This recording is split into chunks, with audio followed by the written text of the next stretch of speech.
Ashama harka fuunee akka mul'atan daawwattootaa fi hordoftoota GMN irraa oduu galgala kanaaf qabnu isinitti himnaa. Oduu galgala kanaa kan isinitti himu ani Lammisreeti.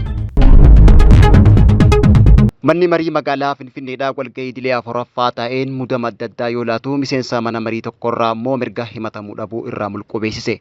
Manni marii muudamaa guyyaa irraa laateen Injiinar Wandimuu Seetaa sadarkaa kantiibaatti hojii gaggeessaa magaalaa Finfinnee obbo Tankwaa Jookiraawaa Daayirektara to'annaa misooma mootummaa godhuudhaan yoo muudu obbo Yimar Kabbadaa immoo Komishinara Komishinii fi Qindeessaa Tolooltummaatii fi Hirmaannaa Hawaasaa magaalaa Finfinnee akkasumas obbo Gizaachoo Ayikaa walitti qabaa koree dhaabbii dhimmoota bu'uuraalee misoomaatii fi mana qopheessaa godhuun muudaniiti jiran.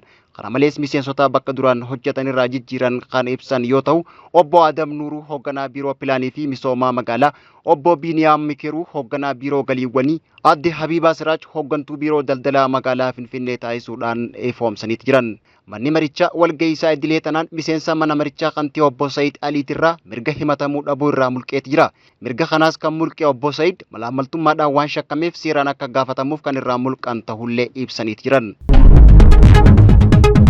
Godina Shawaa Kaabaa aanaalee garaagaraa keessatti qaamota hidhannoo qabaniin rakkoo nageenyaa hammaachaa dhufuudhaan jiraattonni rakkoof saaxilamaa jiraachuutu dhagayame. Salaalee aanaalee hedduu keessatti waraanni finxaaleeyyii faanootiin jiraattonni gidiraa hamaa keessa jiraachuudhaatu dubbatama. Shawaa Kaabaa aanaalee akka Dharraa, Garba Gurraachaa fi Dagametti qaamoleen hidhatanii saamicha ajjechaa fi dhidhimsaa itti fufuutu himama. Aanaalee Dharraa gandoota hedduu keessatti haleellaa shororkeessaan faannoo raawwachaa jiruun uummanni qe'ee fi qabeenya irraa buqqa'uudhaaf rakkoo hamaaf kan saaxilamanii fi hidhattoonni kanneen ajjechaa fi saamicha cimsanii itti fufullee maddeen eeraniiti jiran.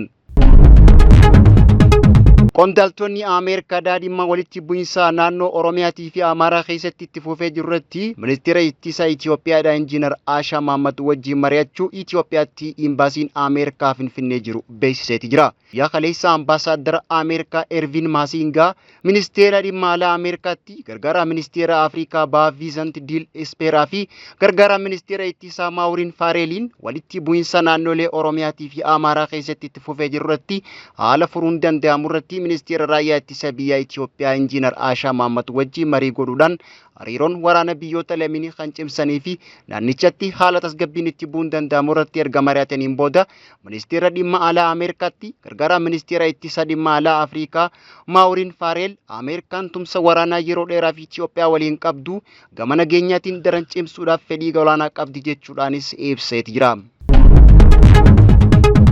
Filannoo pirezidaantummaa Somaalilaandii marsaa afuraffaatiin Abdurrahmaan Mohammad Abdullaahi pirezidaantii ta'uudhaan filameeti jira.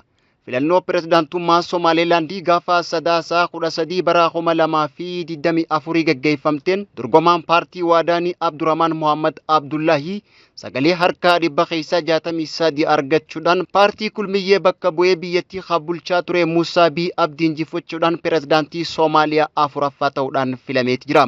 Filannoo tanaan pirezidaantiin duraanii Muusaa Bii Abdii sagalee 34 argachuun yoo injifatamu paartii Justice and Development bakka bu'ee dorgomee Faisal Ali Hussein ammoo sagalee 100 takka qofa argachuudhaan kufuu isaallee komishiniin filannoo Somaalilaand ifoomseeti jira. Eegaan daawwattootaa fi hordoftoota GMN oduun galgalaa kanaaf qabannee dhiyaannee kan hangammaatti hordofaa turtanii qophiiwwan GMN kanneen birootti fufuu turtii gaarii.